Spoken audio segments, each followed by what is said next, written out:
Hello everyone, welcome to ज्ञान IQ। आप सभी का बहुत बहुत स्वागत है ज्ञान IQ पर। सो आज का जो हमारा टॉपिक रहेगा DSSB PRT की रिवीजन क्लासेस में ले रही हूँ। इसका आज का टॉपिक रहेगा पेडागोजी ऑफ साइंस, क्योंकि DSSB PRT के जो पुराने पेपर्स हैं उनमें साइंस से भी क्वेश्चन आए हैं। देखो बेसिकली तो मैं एक चीज़ बिल्कुल उससे बता दूँ कि साइंस हो गया, मैथ्स हो गया, लैंग्वेज हो गया, सोशल साइंस हो गया एंड EVS सभी की पेडागोजी पर क्वेश्चंस आए हुए हैं। आप ये मानकर चलो कि यहाँ पर अराउंड 20 क्वेश्चंस जो है पेडागोजी से बने हैं, इन सबकी पर्टिकुलर स्पेसिफिक पेडागोजी को लेकर। ओके, तो आप ये मानकर चल सकते हैं कि सारी पेडागोजीज हमें पढ़नी है, लेकिन क्योंकि अभी टाइम कम है तो रिविजन क्लास में मैं इंपॉर्टेंट चीज़ें जो है वो कवर कर रही हूँ, ताकि आपके सामने वैसा कुछ आपको देखने को मिले। जो NCF का थोड़ा जिस्ट है वो सब मैं आपको करा रही हूँ, है ना। पूरा NCF पूरा डॉक्यूमेंट पढ़ना अगर आपके लिए भी ईजी नहीं है तो आई एम ट्राइंग कि एक शॉर्ट में आपको रिवीजन क्लास दे दी जाए, ताकि आपको हिंट आ जाए कि हाँ भाई ये चीज़ें थी, तो आप आराम से ऑप्शन जो है वो ठीक करके आ जाए।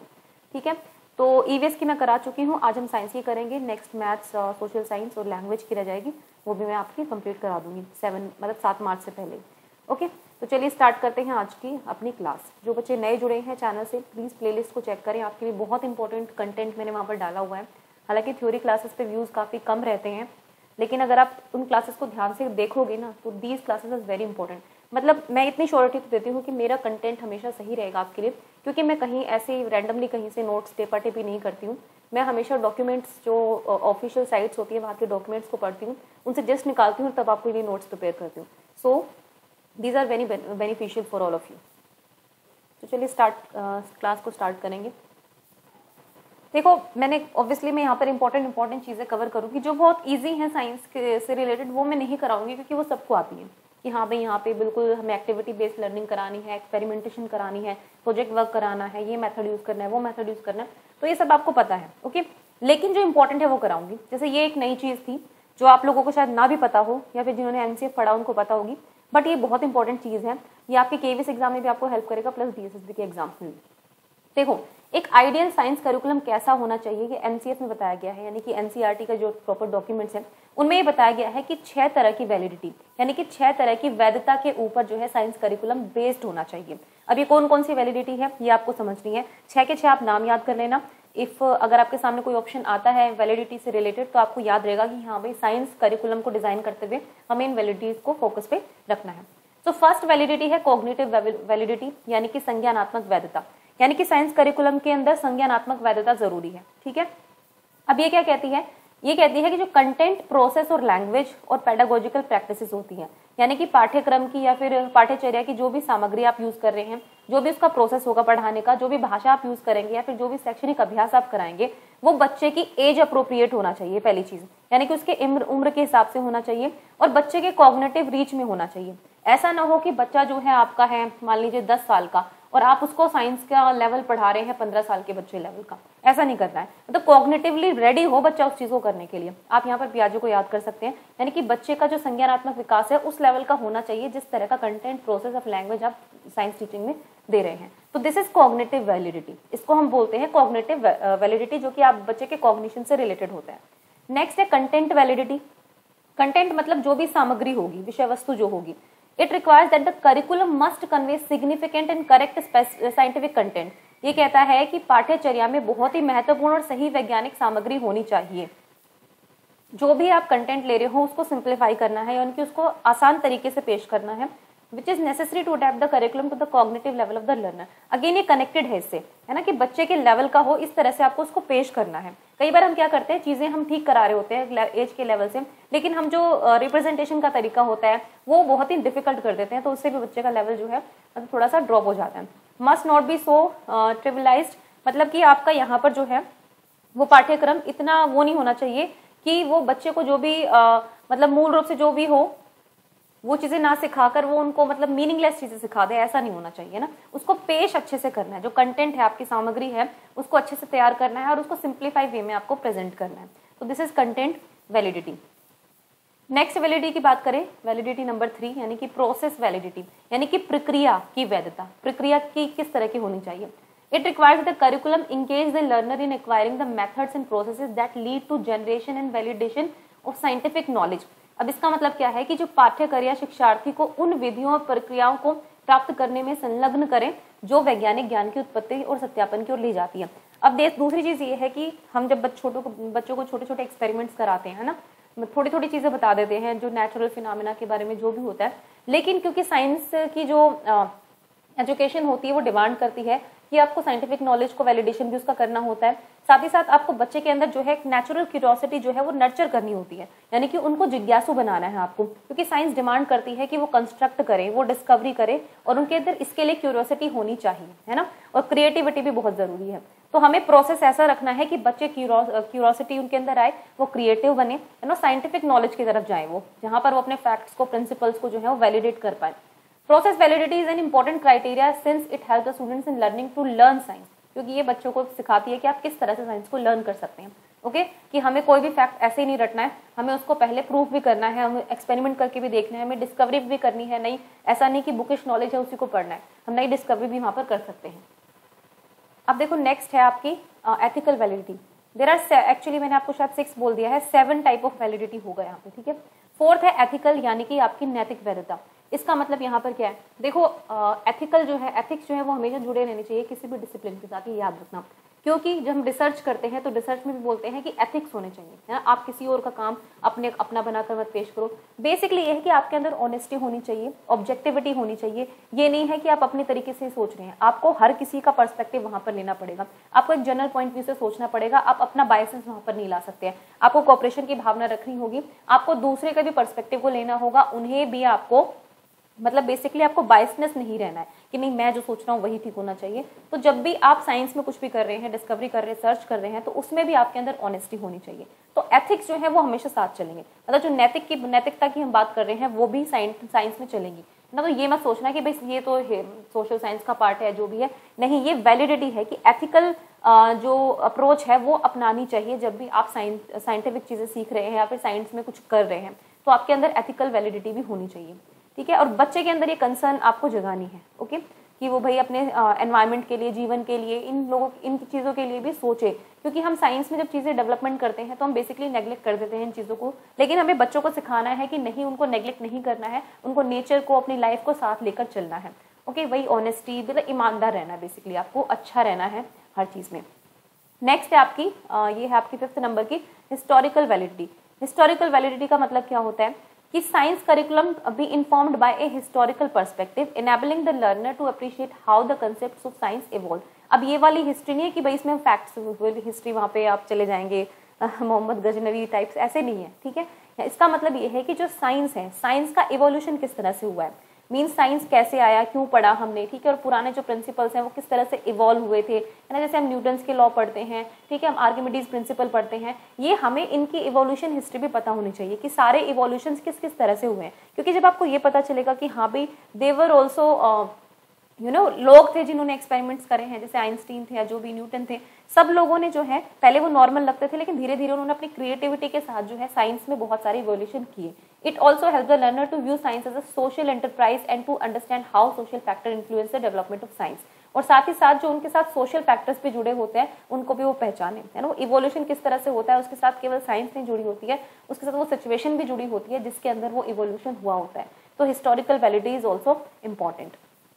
नेक्स्ट अगर बात करें हम 6 नंबर की, तो 6 है एनवायरमेंटल वैलिडिटी, यानी कि it requires that science be placed in the wider context of learners environment, local and global. Local में जो उसका इमीडिएट होता है कम्युनिटी के आसपास, उसके आसपास का जो होता है लोकल एनवायरनमेंट। ग्लोबल मतलब आप जब एक कंट्री की बाउंड्री से बाहर चले जाते हैं कि ग्लोबली क्या इवेंट्स हो रही है, क्या साइंस में इन्वेंशन हो रही है, वो सारी चीजें। एनेबलिंग हिम और her to appreciate the issues at the interface of science, technology and society and preparing him और her with the requisite knowledge and skills to enter the world of work, ठीक है। मतलब basically आपका environment जो है, जो आपका extended environment है, आपका इमीडिएट एनवायरनमेंट है, उस चीज़ों को समझने भी साइंस आपको हेल्प करेगी। This is called environmental validity.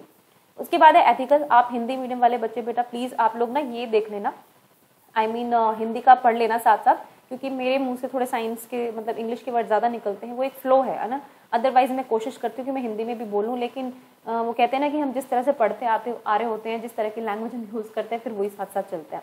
Next है एथिकल वैलिडिटी। आई थिंक नैतिकता तो मैं करा चुकी हूँ, सॉरी 6 ही होंगे, है ना। मैंने जो स्टार्टिंग में बोला था ठीक बोला था, मैं स्लाइड को देख के कंफ्यूज हो गई कि इसमें मैंने 7 कैसे लिखे हुए हैं। ये 7th रिपीटेड है, ठीक है। तो टोटल 6 हैं, 6 वैलिडिटी हैं जो मैंने आपको अभी तक कराई गई हैं। इनके नाम याद कर लेना कि साइंस में इस तरह की वैलिडिटी का यूज़ होता है, मतलब इनको ध्यान में रखकर हमें करिकुलम जो है डिज़ाइन करना है कि उनके अंदर ये सारी चीज़ें शामिल होनी चाहिए। ओके, टोटल 6 हैं। प्लीज़ सॉरी फॉर द क्या कहेंगे, फॉर रॉन्ग इन्फॉर्मेशन, क्योंकि ये इसने मुझे कंफ्यूज कर दिया। मैं स्लाइड चेक कर रही थी, मैं कह रही 7 कैसे हो गई, मैंने ध्यान नहीं दिया कि एथिकली है।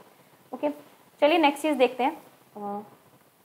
अब एम्स ऑफ साइंस एजुकेशन देख लेते हैं। अब देखो एम्स ना, मैंने आपके लिए जो नोट्स बनाए हैं वो जनरल बनाए हैं, प्लस वो मैंने अपर प्राइमरी और प्राइमरी के लिए अलग से बताए हैं, क्योंकि एनसीएफ में दोनों तरीक़ों से दिया गया है, तो बेटर कि आप जो है अलग अलग भी पढ़ लें और जनरल एम भी पढ़ लें। ठीक है, ये है साइंस एजुकेशन के जनरल एम्स जो एज पर एनसीएफ है, एनसीईआरटी के रिकॉर्ड्स के अकॉर्डिंग कि ये एम्स होने चाहिए हमारे एजुकेशन के, साइंस एजुकेशन के।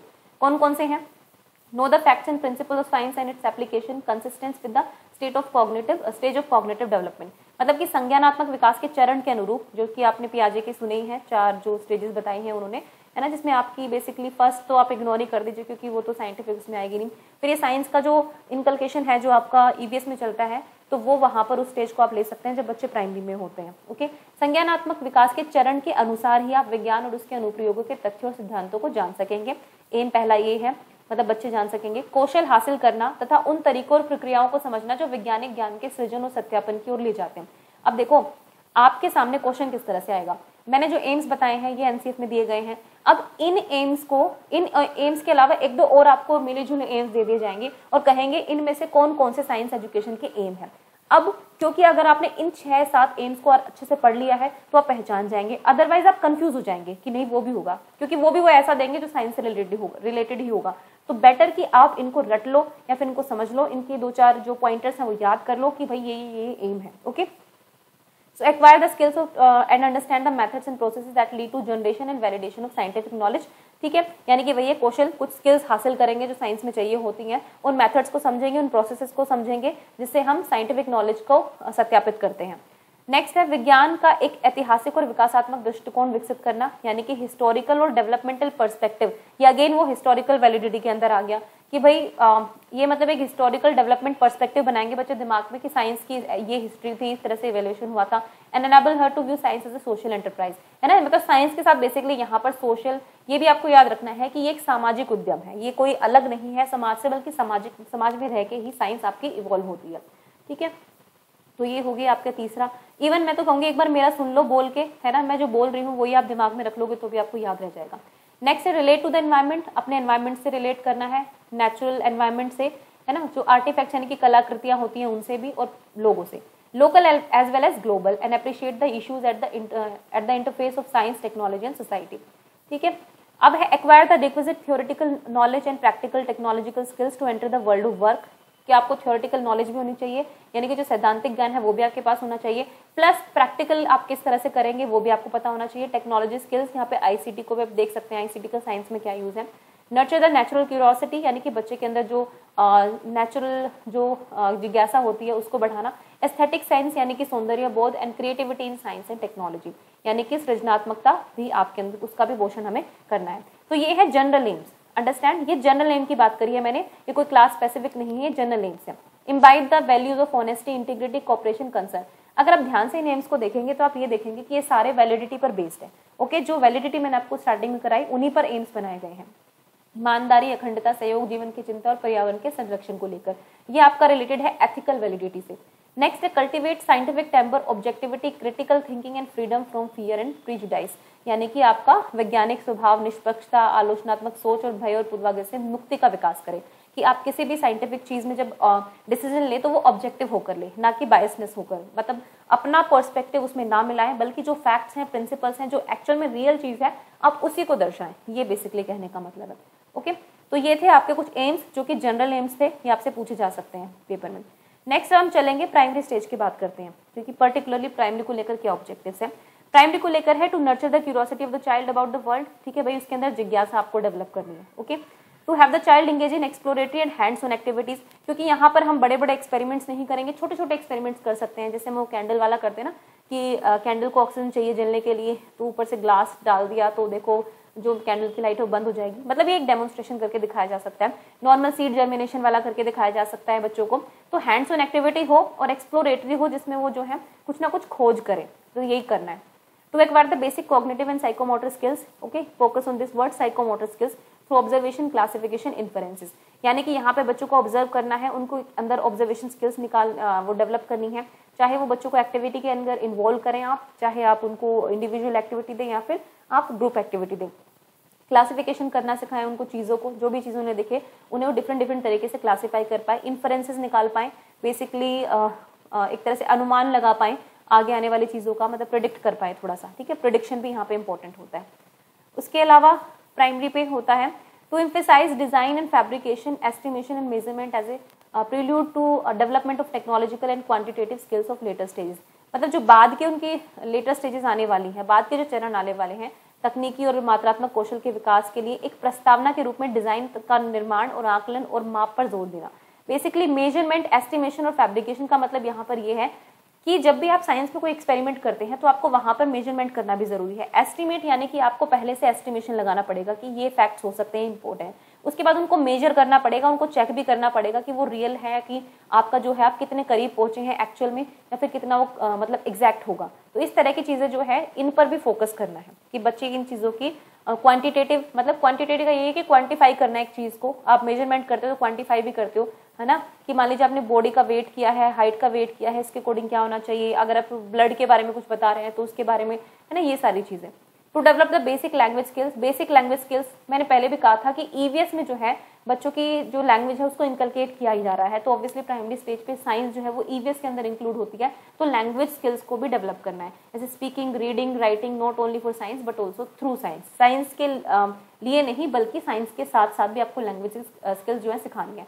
तो अगर ऑब्जेक्टिव आए प्राइमरी में ये लैंग्वेज स्किल्स का भी, तो आपको करेक्ट करना है। कभी आप सोचो कि नहीं तो साइंस का, इसमें लैंग्वेज का क्या मतलब है, तो ये चीज़ याद रखना, ओके। तो ये थे प्राइमरी के स्टेज के एज एंड एम्स। अब बात करते हैं अपर प्राइमरी के। अपर प्राइमरी के जो एम्स है वो स्पेसिफाई करके नहीं दिए हुए हैं एनसीएफ में, मैंने थोड़ा सा जस्टिफाई मतलब निकाला है और कुछ एम्स भी लिखे हैं इसमें ऑफकोर्स, तो वो आप एक बार देख लेना, क्योंकि वो निष्ठा ट्रेनिंग हुई थी उसके अकॉर्डिंग मैंने ये निकाले हैं, थोड़े से देख लेना आप इनको। Science education at this stage should provide a gradual transition from environmental studies of the primary stage to elements of science and technology। यहाँ पे कहने का मतलब ये है कि आप डायरेक्ट जब भी बच्चा 5th से 6th में जा रहा है, आप ये नहीं करेंगे एकदम से साइंस का ओवरलोड कर देंगे बच्चे के अंदर कि अभी तो वो ईवीएस में पढ़ के आए थे सिंपल एक्टिविटीज के थ्रू, अब एकदम से बड़े वो एक्सपेरिमेंट कर रहे हैं, साइंस के फॉर्मूला जैसे कि केमिकल इक्वेशन और ये सब चीजें सीख रहे हैं। तो ये नहीं करना है। बेसिकली आपको यहाँ पर ये अप्रोच अपनानी है कि ये जो ग्रेजुअल चीज हो, क्रमिक हो, धीरे धीरे बच्चे समझे, मतलब सिंपल टू कॉम्प्लेक्स पर जाएं वो चीजों को। To engage the students in meaningful investigations particularly of the problems they perceive to be significant and important.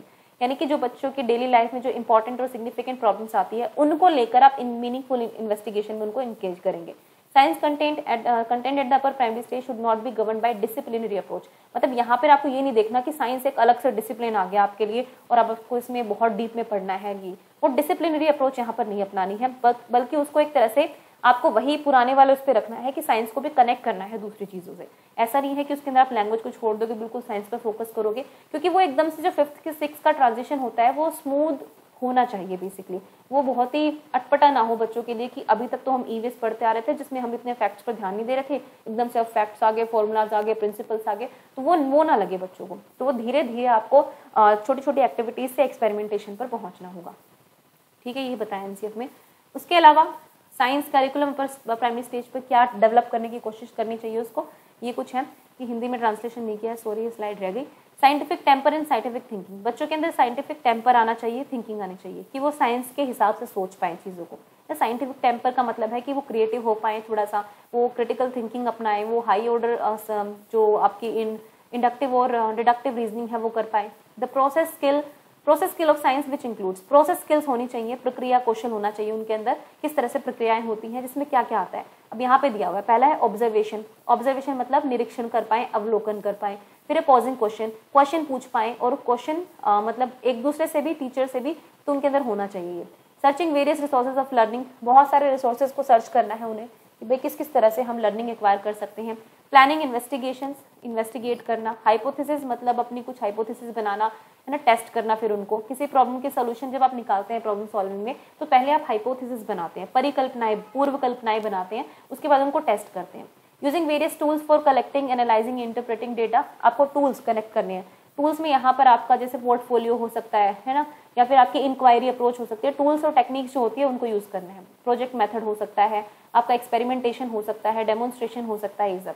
Supporting explanation with evidences, जब आप बेसिकली अपना जो डिस्कवरी करें तो उसके साथ आपको एविडेंस भी चाहिए, आप उसको एक्सप्लेन यानी कि उसकी व्याख्या भी कर पाएं और उसको जस्टिफाई कर पाए कि अगर ये चीज़ निकल कर आई है तो कैसे, कौन से फैक्ट्स हैं, कौन से प्रिंसिपल है, आप उसको प्रूव कर सकें। क्रिटिकली थिंकिंग टू कंसीडर वेग एंड कंपेयर अल्टरनेटिव एक्सप्लेनेशन। साथ ही साथ अगर आपने एक बार चलो डेफिनेशन बता दी, सब समझा दिया, लेकिन आपके पास कुछ अल्टरनेटिव एक्सप्लेनेशन भी होनी चाहिए समझाने के लिए। जब एक टीचर कोई कंसेप्ट पढ़ाता है तो सिर्फ उसकी डेफिनेशन नहीं बताता है, बल्कि उसको रिलेट करके बहुत सारी चीज़ों से सिखाता है। तो साइंस भी यही डिमांड करता है बच्चों से। Reflecting on their on thinking, मतलब अपनी खुद की थिंकिंग पर रिफ्लेक्ट करना।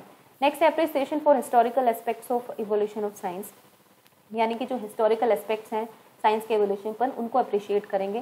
Sensitivity towards environment concern, respect for human dignity, rights and gender equity, ये भी इसके अंदर कोर्स आएगा। Values of honesty, integrity, cooperation, concern for life and public property. ठीक है, ये सारी भी आपकी अपर प्राइमरी स्टेज पर आएंगी। ठीक है, तो इनको भी याद कर लेना, देख लेना जैसा भी है। सेकेंडरी के और हायर सेकेंडरी के मैं नहीं करा रही हूँ क्योंकि अभी ये पीआरटी पर हमारा फोकस है। नेक्स्ट है द जनरल ऑब्जेक्टिव। अब देखो ये मुझे इंपॉर्टेंट लगा कि 1st to 8th के लिए 1960s के टाइम पे कौन से जनरल ऑब्जेक्टिव्स रखे गए थे साइंस टीचिंग में। ये क्वेश्चन आ सकता है कि 1960s के टाइम पे क्या ऑब्जेक्टिव्स थे, तो एक बार देख लो। उस टाइम पे क्या था कि to acquire knowledge of biological, physical and material environment including forces of nature and simple natural phenomena.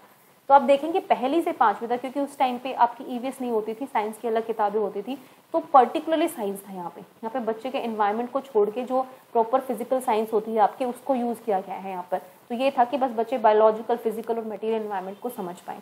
तो ये देखो कि बहुत ही ज़्यादा आपको मैं कहूँगी कि डिफ़िकल्ट सा हो जाता है बच्चों के लिए। इवन 1st to 8th तक का ये करिकुलम में ये था इनका।